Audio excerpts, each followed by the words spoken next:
Good morning, Year 10 Health and Social Care students. This is an introduction to the lesson on economic factors and a person's life development. What we're going to do is we're going to start off with some definitions to give you the kind of wider background, and then I'll talk you through what I need you to do for the overall lesson. There's some videos to watch and a worksheet to complete. Okay, so the first thing we're going to define is social class. Okay, so every one of us belongs to a social class. If you're in year 10, your social class will be dictated by your mum or dad or both. If you're me, for example, and you work, your social class is usually in the form or determined in the form of your job. But it could be other things, and we'll just talk about that in a second. Okay, so most people who have some idea of what social class means, but it is quite difficult to define.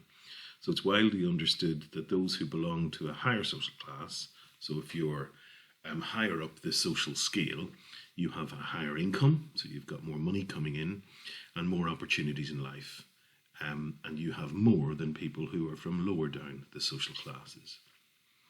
Okay, so the class system in a very old-fashioned way can be simply viewed as consisting of three groups. But like I said, this is quite an old-fashioned way of looking at it. So you've got the upper class, that's the rich, like the royal family and people who own huge amounts of land, for example, or big businesses. We've got the middle class, so those people who do professional jobs, for example, teachers, lawyers, dentists, etc. Then finally, you've got the working class, and the working class are those people who do manual jobs, so jobs that involve physical exertion or physical work. Okay, and there we can see a really simple depiction of a social class scale. So you've got the upper class, the very small amount at the bottom, and then you've got the working class at the bottom. Don't worry too much about working poor and underclass. That's really for sociologists rather than health and social care students. Okay, so people might decide what class somebody belongs to on the basis of a whole range of factors. For example, where they live, the clothes they wear, the school they go to, the way they talk, the places they go on holiday, or their leisure activities they engage in. So it's quite a difficult thing to pin down because there are lots and lots of things involved. However, from a sociological point of view, which is good enough for us in health and social care, we generally use an individual's job to give them a particular place in the layers of society. So if somebody does a professional job, then they're considered middle class. If somebody does a manual job, they're considered working class.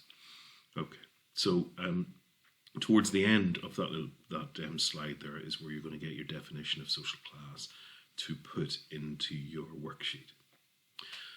Okay, so if we look at some important definitions that you're going to have to use to complete your worksheet as well, so the first exercise in it. So if we think about economic factors, which is what this lesson is all about. So what are economic factors and how do they impact on somebody's development? So an economic factor is a factor that can affect and influence an individual's financial status. So we're really talking about money and the things that money can buy. So they include education, employment, the status that you have, and your income. Now, status refers to whether how people regard you. Do they look up on you? Do they look sideways at you? Or do they look down on you? And that's on the basis of where you are in our social system. Are you an upper class person or a working class person? Okay. Income is another important concept that we need to think about when we're thinking about economic factors. So this is the money. Income refers to the money a person or a family receive on a regular basis. It could come from a job, it could come from benefits, it might come from shares that you have in big companies, but it's money that you've come in regularly. You might have a second property that you rent out, and that money that you get from that, because it's regular, is income. So income refers to regular money that you have coming into a family or to an individual's life. Wealth is slightly different, and often people confuse the two. So wealth refers to the money an individual or family already has. So it could be savings, money that you have in the bank or under the mattress. It could be property or land, So you might own lots of houses, or you might own a big section of land that you rent out, for example, to a farmer. Or it could be shares in companies. It could be that you own lots and lots of shares in big companies, and you can sell them at any time and bring in your wealth. And then finally, it could be any other asset. You might own vintage cars, you might own jewelry. These are all things that represent wealth. So things that you can sell, that you can bring money in. So things you already own, and that refers to wealth. And then finally, we think about material possessions. And the best way to think about material possessions is to think about stuff. Okay, so these are an individual's belongings, the things that they own, like a pair of trainers, that would be a material possession, a smartphone, or a car. So if we think about it, because we live in a very materialist world, lots of us covet, we really want material possessions. We think it expresses our identity. Okay. So what you're going to do in this lesson is you're going to apply your learning.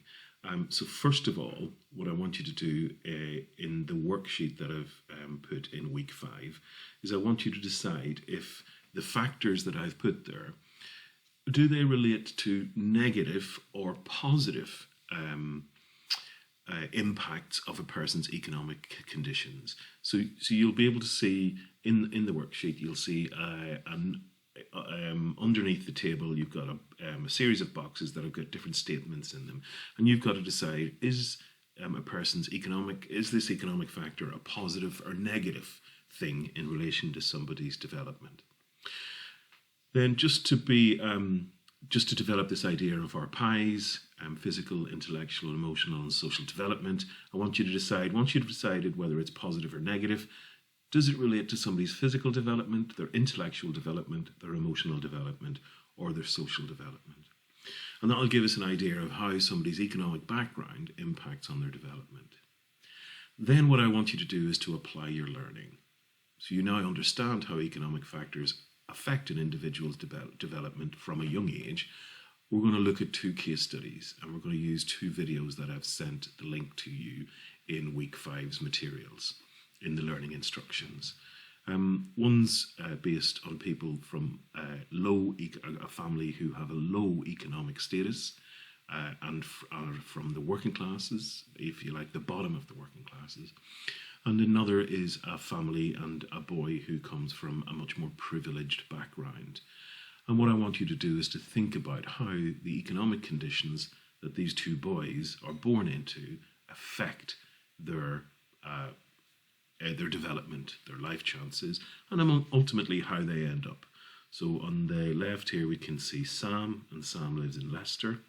Okay, and on the right we can see Dominic, and Dominic, I think he was born in America.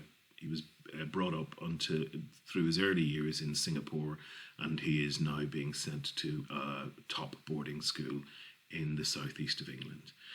So once you've thought about how their backgrounds impact on their human development, physical, emotional, intellectual, and social, I want you then to predict where they are now, because these 2 videos were made about 10 years ago. So both Sam and Dominic are now in their early 20s. Where do you think they are now? Okay. I hope you're all well, and good luck with the worksheet. Anybody who has any problems, please just email me. Bye.